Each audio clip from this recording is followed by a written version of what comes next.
آج کی اس ویڈیو میں آپ کو بتاؤں گا کہ ابلیس کون تھا، ابلیس کے نسل کی شروعات کب سے ہوئی۔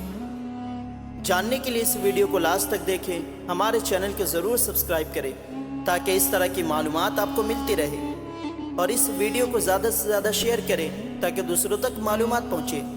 ابلیس کے نسل کی ابتدا جس جن سے ہوئی اس کا نام تارانوس تھا۔ تارانوس ابلیس سے 1,44,000 سال پہلے پیدا ہوا، پہلے ہی دنیا پر موجود تھا۔ تارانوس کی نسل تیزی سے بڑھی کیونکہ اس پر موت نہیں آتی تھی اور نہ کوئی بیماری اس کو لگتی تھی، کیونکہ وہ لوگ آگ سے بنے ہوئے تھے تو ان کے اندر سرکشی پہلے سے موجود تھی، اور ان جنوں کی نسل کو پہلی موت فرشتوں کے ہاتھوں پیدائش کے 36,000 سال بعد آئی، جس کی وجہ ان کی سرکشی تھی۔ یہاں پہلی بار موت کی ابتدا ہوئی، اس سے پہلے موت نہیں ہوئی تھی۔ بعد میں چلپانیس نامی ایک نیک جن کو جنات کی ہدایت کا ذمہ سونپا گیا اور ان کو جنات کا سردار بنا دیا گیا۔ اس کے بعد حاموس کو یہ ذمہ داری دی گئی۔ حاموس کے دور میں ہی ابلیس کا باپ چلیپا اور ابلیس کی ماں تبلیس کی پیدائش ہوئی۔ یہ دونوں اپنے وقت کے بے حد بہادر جنات تھے، اور ان کی قوم نے چلیپا کو شاشین کا لقب اس کے شیر کے جیسے سر کی وجہ سے دیا، اور ان دونوں جنات کی وجہ سے ساری قوم کہنے لگی کہ ہمیں اس وقت تک کوئی نہیں ہرا سکتا جب تک شاشین اور تبلیس ہمارے درمیان موجود ہے۔ ان دونوں کی وجہ سے قوم کے جنات آسمان تک جانے لگے اور تیسرے آسمان پر جا کر شرارت کرنے لگے۔ ایسے میں اللہ تعالیٰ کا حکم ہوا فرشتوں کو کہ ان پر حملہ کرو اور عبرتناک شکست دو، تو فرشتوں نے ان پر حملہ کیا اور ان کو عبرتناک شکست دی۔ اسی دوران جب اسرائیل علیہ السلام کو ابلیس نے دیکھا تو ابلیس نے حضرت اسرائیل علیہ السلام کو سجدہ کیا۔ ابلیس شروع سے ہی ایک نڈر اور ذہین بچہ تھا، اس میں باپ کی بہادری اور ماں کی مکاری کوٹ کوٹ کر بھری ہوئی تھی۔ اس نے ملائکہ کے ساتھ جا کر توبہ کا باقاعدہ اعلان کیا اور پھر فرشتوں سے علم حاصل کیا، اور ریاضت کا عالم یہ تھا کہ پہلے آسمان پر اس کو عابد، پھر دوسرے آسمان پر زاہد، تیسرے آسمان پر بلال، چوتھے آسمان پر والی، پانچویں آسمان پر تقی اور چھٹے آسمان پر کبازان کے نام سے مشہور ہو گیا، یہ اپنے ریاضت کی وجہ سے۔ یہی وہ وقت تھا جب یہ فرشتوں کو سکھاتا تھا۔ ساتویں آسمان پر یہ نور کے درمیان رہا اور ابلیس کو ساتوں آسمان کے فرشتوں کا استاد بنا دیا گیا۔ یہاں تک پہنچ کر ابلیس نے اپنی عاجزی اور ریاضت کی انتہا کر دی۔ کم و بیش ابلیس نے 14,000 سال عرش کا طواف کیا۔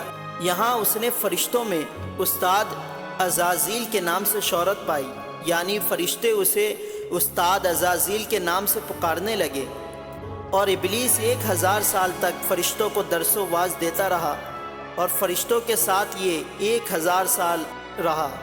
ابلیس کو حکم ہوا کہ داروغہ جنت یعنی رضوان کی مدد کرے اور جنت کے فرشتوں کو اپنے علم و عمل سے فیضیاب کرے۔ ابلیس کو جنت میں داخل ہونے کی اجازت مل گئی، اور جنت میں بھی اپنے علم سے جنت کے داروغہ رضوان کو سیراب کیا، اور اس طرح جنت کی کنجی ابلیس کے ہاتھ میں آ گئی۔ روایت کے مطابق ابلیس کے پاس جنت کی چابی 40,000 سال تک رہی۔ یہی وہ وقت تھا جب ابلیس نے پہلی بار بادشاہ بننے کا خواب دیکھنا شروع کر دیا۔ اس وقت ابلیس کے پاس ساتوں قلم، ساتوں آسمان، جنت، دوزخ سب کا اختیار تھا۔ وہ جہاں چاہے وہاں جا سکتا ہے، جو کرنا چاہے وہ کر سکتا ہے، اور اس نے چپے چپے پہ سجدہ کیے، مگر یہاں پہ ابلیس عاجزی سے پہلی بار بھٹکا اور خود کو بادشاہ بنانے اور رب بن جانے کا خواب دیکھنا شروع کر دیا۔ کئی فرشتوں کے سامنے تو اس نے اپنی ربوبیت یعنی رب ہونے کا بھی دعویٰ کیا، مگر ملائکہ کے انکار سے چپ چاپ رہ گیا اور یوں چلتا رہا۔ مگر ان سب سے اللہ تعالیٰ کی ذات بے خبر نہ تھی، بلکہ اللہ تعالیٰ کو معلوم تھا کہ کیا ہو رہا ہے کیا نہیں ہو رہا۔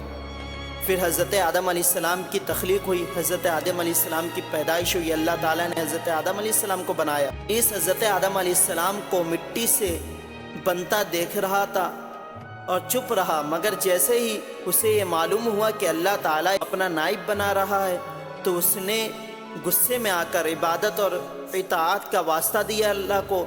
پھر غصے میں تنتناتے ہوئے کہا مجھ جیسی عبادت کس نے کی ہے، اور حضرت آدم علیہ السلام کو سجدہ کرنے سے انکار کر دیا۔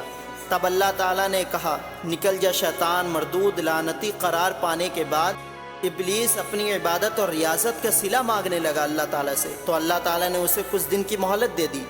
پھر اس نے اللہ تعالیٰ کی بارگاہ میں یہ کہا کہ میں اولاد آدم کو صراط مستقیم سے بھٹکا دوں گا اور اس کو گمراہ کر دوں گا۔ تو اللہ تعالیٰ نے فرمایا جو متقی اور پرہیزگار ہوگا تو ان کو کبھی گمراہ نہیں کر پائے گا۔ اس طرح ابلیس کی شروعات ہوئی، ابلیس کے نسل کی شروعات ہوئی، اور آپ نے اس ویڈیو میں جانا کہ ابلیس کون تھا، اس کے کیا کیا کارنامے تھے۔